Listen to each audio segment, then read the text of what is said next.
Good morning, Dylan. Here's your machine, the Breville Oracle Touch BES990 in black truffle. As you saw in the photos, it's in a factory second condition, basically brand new, with some defects. This one just has the dent on the left, dent on the back. There's a few very small scratches here and here. Otherwise, basically a brand new machine. In this video, I'm going to make my morning coffee on it, my morning latte. Just to test everything for you, I guess, and do a bit of a demo. When you first turn on the machine, usually it would take about 5 minutes to boot up, but there's also a clock function, so you can tell it to wake up whatever time you wake up, so that it's warmed up when you come to use it. I still recommend warming up the machine after it's ready. So after it's reached the temperature of 93, that's the default temperature, I still recommend you warm it up and do the procedure every time, just because A, it will warm it up more than what it would be when you leave it like this passively, and two, it will also act a bit of as a bit of a flush cycle. So it's very simple. Just get your cup, make sure the handle is obviously empty and attached. Lightly lock it in. Doesn't have to be tight.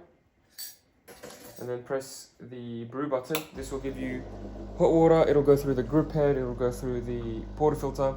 It'll warm up your cup. It'll clean all the coffee that's stuck in the shell screen and any oils, etc. You don't have to run it for the full 30 seconds. You can stop it at 15 or 20.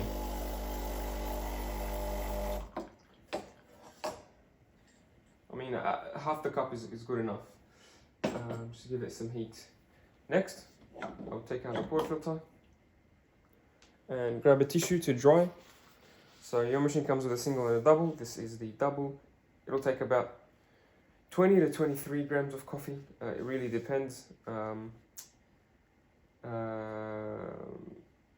going to measure it with my scale, but you don't have to. This is an automatic machine. It should be easy to use. It should be straightforward.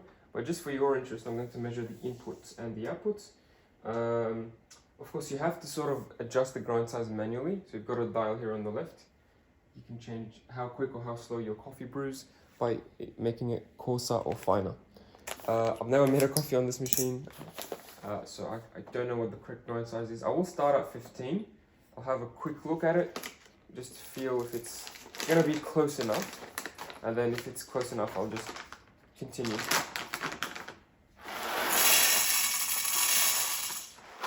Make sure you use good beans. I'm using the Coles medium roast. Now, I don't usually recommend supermarket beans because they can be stale and not fresh. But Coles actually does pretty decent beans. Aldi does as well. I usually recommend those too because I've had experiences with them. Other brands, I'm not too sure. Never tried. So we'll start at 15. It'll do everything automatic, so it'll measure the dose and press it and polish it and everything. I'm just changing the grind size.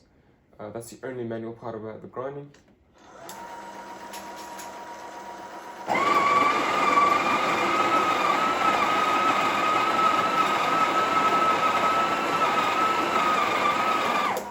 Just have a quick look. Looking okay on the coarser side, but also resume.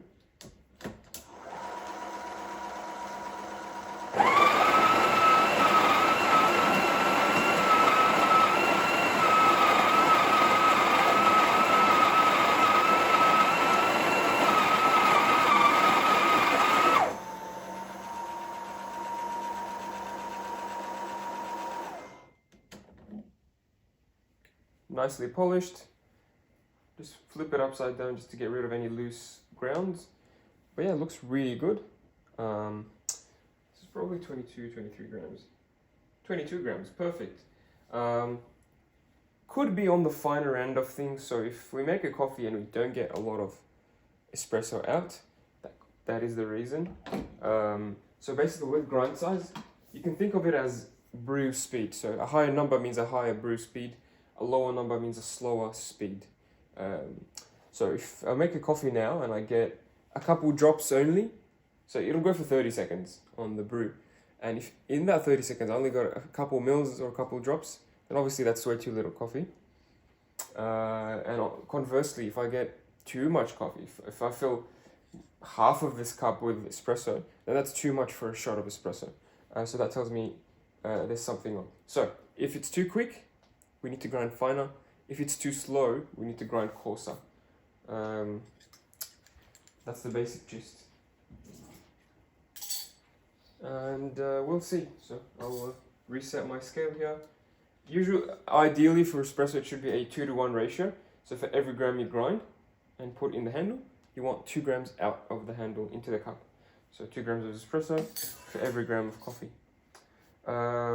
Basically, I'll be aiming for 40 to 50. If we have the settings right, we should be getting 40 to 50. We'll press the brew.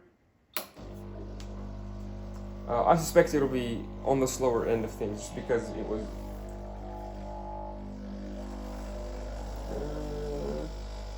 yeah, it seems like it's flowing now. It's a bit on the slower end of things. So that tells me grind size 15 is too fine for these beans with this machine. So I might need to go to... yeah, I'll definitely go to 50, from 15 to 20. So when you change the grind size, I recommend changing it only with the grinder grinding when you're going down. But when you're going up, you can change it at any time. It's just the physics of the blades. When you go finer, they go closer together, so they smash against each other. And if there's beans and the machine is not grinding, then that's going to put a lot of stress on the mechanism.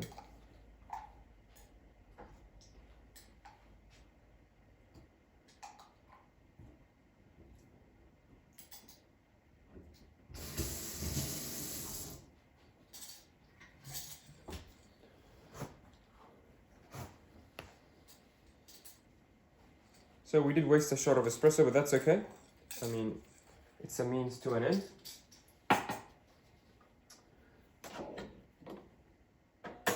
Take out the port filter and straight into the knockbox, which comes with your machine. I should have clarified. In this video, I'm using your machine with the machine's bean hopper and drip tray, but I'm using my own portafilter handle. So this is my own portafilter handle. And I'm going to be using my own milk jug and my own tray. So this tray here is scratched. It's from a used machine, the metal tray here. Reason being, I don't want to make your parts, so the part that comes with this machine, the handle, the milk jug, I don't want to make them wet and dirty. So I want to put it back in the box and ship it. I want it to be dry and clean. Obviously after this demo, I'll be drying everything and cleaning everything as much as possible. But yeah, I'm not using your portafilter or milk jug or tray for that reason. So don't be confused if you see a few scratches on the handle or on the tray. Cool. Give it a flush. I recommend this after every shot.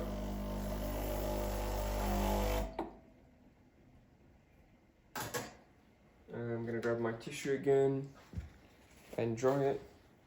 One more thing about the grind size is once you change the grind size, you you should flush the grounds a little bit, just because there's a few grams of coffee that's already ground in the previous grind size. So there's already, let's say, 3 to 4 grams of grind size 15 still in the chute and in the passageway. So I'm gonna turn on my scale again. I will flush for about 5 seconds, so grind for about 5 seconds and discard.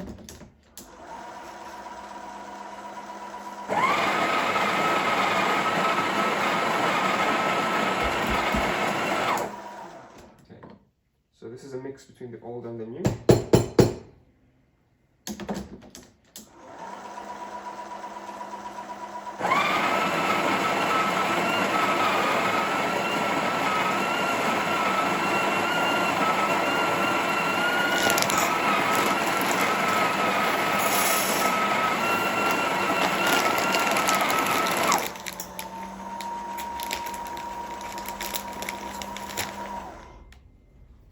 Larger grind size now, hopefully a quicker brew. Still looks nicely polished, just looks a bit coarser, which is what we want. Clean the edges and then lock it in again, just in the middle position. You don't have to force it all the way to the right. As long as it's tight, it should be fine. If you don't lock it tight, it might pop off during brewing. Cool. I hope this is the one. I'm just gonna grab some syrup. So if you like syrups or sugar or sweetener, recommend adding it before the espresso.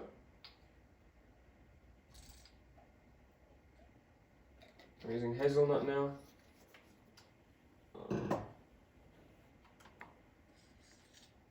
And then brew. Obviously this is a dual boiler, so you can steam at any time. Just for the sake of the video, I'm choosing to do them separately. Yeah, that looks much better.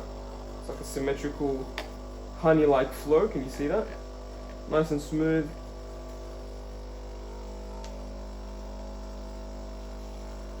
I'll stop it here. So we may have gone to the other end of the scale. So at 15 it was too slow. At 20 it's running on the faster end of things. So I would say it's a bit too quick.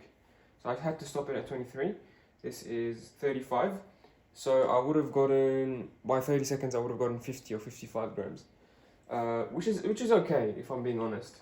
But yeah, what I would recommend is probably use grind size 18 once you get the machine.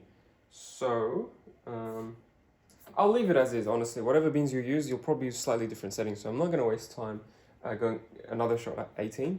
But yeah, this is 20, running a bit too quick. Once you get your machine, you set up your beans, blah, blah, blah. Use grind size 20 and see what happens. And if you have a scale, measure it. If you don't, just go by volume or like roughly by volume. So does this feel like 20 grams, 60 grams, 100 grams of coffee? In this case, this is 35. So I can run it for a bit more. Don't recommend running the shot twice, but just for completion's sake, you can complete it to 40 grams or 45. Just to get more caffeine out of it.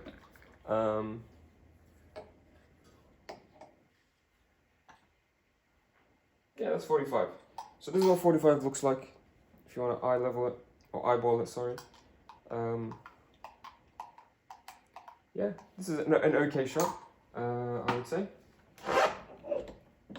Certainly if you drink it with milk or sweeteners or flavorings, you won't really notice the difference between 40 grams and 45 and 35, probably, unless you're really experienced.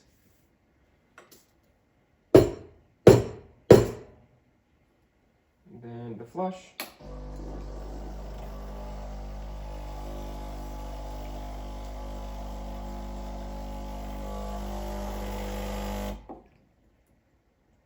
You also have hot water tap. If you want to do long backs, which you can program in the settings as well.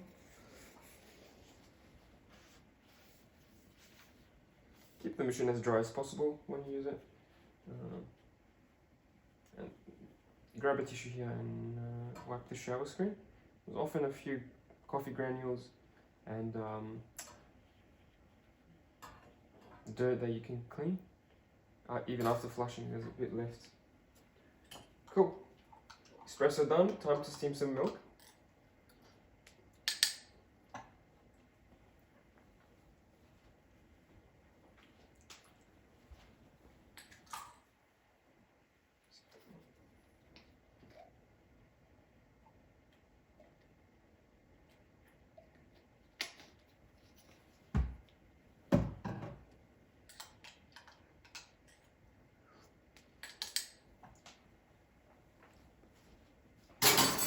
Excellent. Steam. Yeah, I'm gonna fill my milk jug with half. I'm gonna fill it up to this spout line with cold full cream milk. And we'll be doing a latte, so we'll choose the settings that the machine tells us to, which is 65 and 5. 65 being the temperature of the milk and 5 being the froth level out of 9.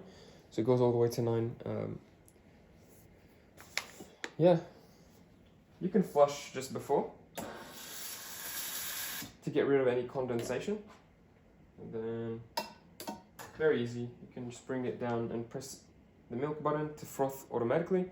If you're feeling like you want to do it manually, you can put it in the up position and press manual.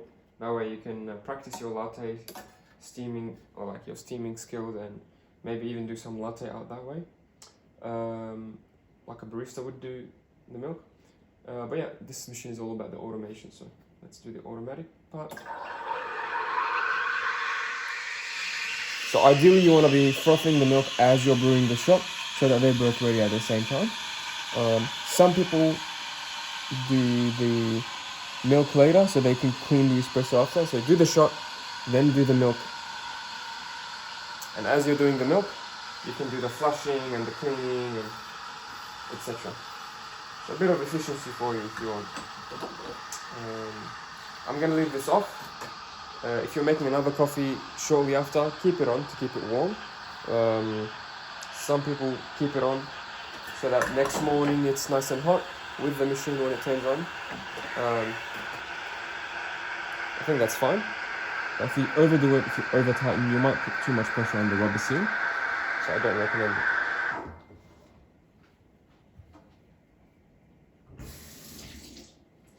Very important is after you steam the milk, after it's done, take it out slowly, let it drip for a little bit.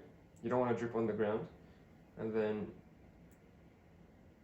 with a wet towel, just wipe it. It'll pulse 5 times.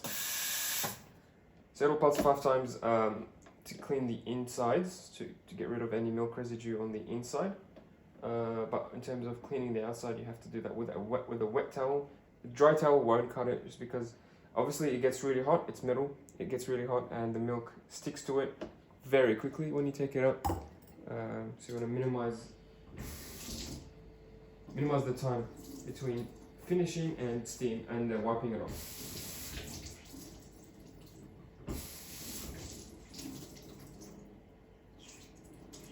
Give it one more wipe for good measure.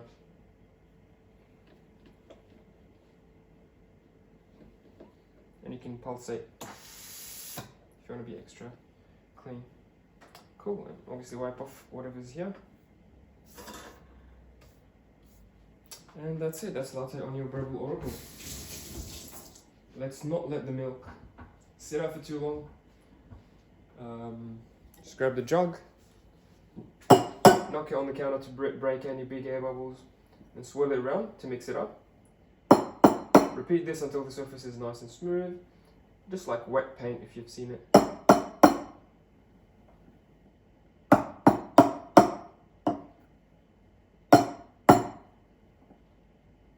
Cool.